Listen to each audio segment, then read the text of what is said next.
सबसे महंगे मंच को प्रणाम करता हूं और अति सम्मानित सदन को प्रणाम करता हूं। जहां तक मैं गीतांजलि के माता पिता को कोटि कोटि प्रणाम करता हूं। हमारे किसी दार्शनिक ने कहा है कि लीक लीक गाड़ी चले, लीक चले कपूत, और लीक छाड़ी तीनों चले सायर सिंह सपूत। ऐसी सपूत, ऐसे सिंह जैसा हौसला रखने वाली ये देवी जो है, इनको भी मैं नमन करता हूं। मित्रों, गाय के बारे में मैं क्या कहूं आपसे।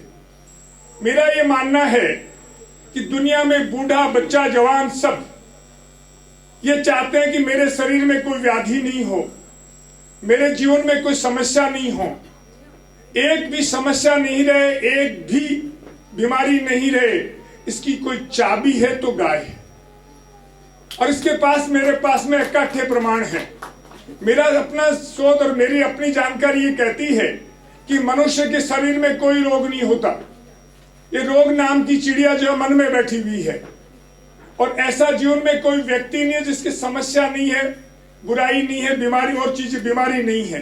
ये बाहर कहीं नहीं है, ये भी आपके मन में बैठी हुई है। और इस मन को ठीक करने के लिए दुनिया में आजकल कोई प्रयोग नहीं हो रहा है। हर समस्या का, बीमारी का इलाज हो रहा है, हर चीज का इलाज हो रहा है। लड़ाई झगड़े होते हैं तो कानून से इलाज हो रहा है, लेकिन मन का कहीं इलाज नहीं हो रहा है।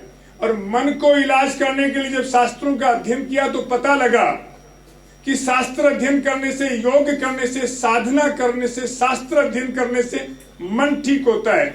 बात तो ठीक है, लेकिन ये कैसे करें, उसके लिए दो बातें निकल के आई है। पहली बात यह है कि आप जहां रहते हैं वहां का वातावरण पॉजिटिव होना चाहिए। ये सीमेंट की दीवारें नेगेटिव वातावरण को फैला रही हैं। इतनी नकारात्मकता छा गई है कि बाप और बेटे के आपस में मिलना मुश्किल हो गया। पति पत्नी एक छत के नीचे रहते हैं, लेकिन विचार मिलना बड़ा कठिन हो गया है। इसका मूल कारण कोई जीन का नहीं है, संस्कारों का नहीं है। ये मूल जो दोष है वो वातावरण का दोष है। इस वातावरण को, दोष को ठीक करने का सामर्थ्य किसी में है तो वो गाय के गोबर में है। हमने जो घर बनाया है, हमने जो गेस्ट हाउस बनाया है पूज्य स्वामी जी के आशीर्वाद से, उसको पूरे गाय के गोबर से लिपा गया है। जर्मन और जापान दो देशों के साइंटिस्टों का एक लेटेस्ट रिसर्च आया है कि स्वाइन फ्लू, मलेरिया, टीबी इस गाय के गोबर की सुगंध से नहीं होते। मैंने कहा बहुत छोटी बात कह गए। बड़ी बात यह है कि गाय के गोबर से लिपी हुई दीवारों पे कोई हानिकारक कीटाणु बैठ भी जाता है तो वो रोगाणु फैलाने का सामर्थ्य खो बैठता है। और उससे बड़ी बात जो है, दीवारें जो है 365 दिन 2400 घंटे पॉजिटिव ऊर्जा देती है। ब्रेन में कोई समस्या आती ही नहीं है, मन में कोई घबराहट होती ही नहीं है यदि आपकी दीवारें गाय के गोबर से लिपी हुई है। ये सामर्थ्य केवल गाय को दिया गया है। फिर दूसरा आता है शुद्ध खान पान। जो धरती पे सिर्फ शुद्ध खान पान का स्रोत गाय से उत्पन्न होता है। इस देश का दुर्भाग्य उस दिन शुरू होता है जिस दिन इस देश के लोगों ने कपड़े सुंदरता से लाने शुरू किया, खाने के सामान की पैकिंग सुंदरता से लानी शुरू की, और पौधे सुंदरता से खरीदने शुरू किए।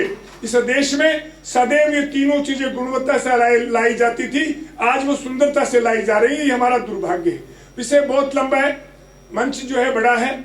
मैं और कभी मौका मिलेगा तो इस विस्तार पे बात करेंगे। और आप बहुत अति सम्मानित लोग हैं, ये बहुत गुणी लोग सामने विराजमान हैं। मैं आप सबको कोटि कोटि प्रणाम करता हूं, हृदय से आपका आभार व्यक्त करता हूं। और जय गौ माता, जय गोपाल।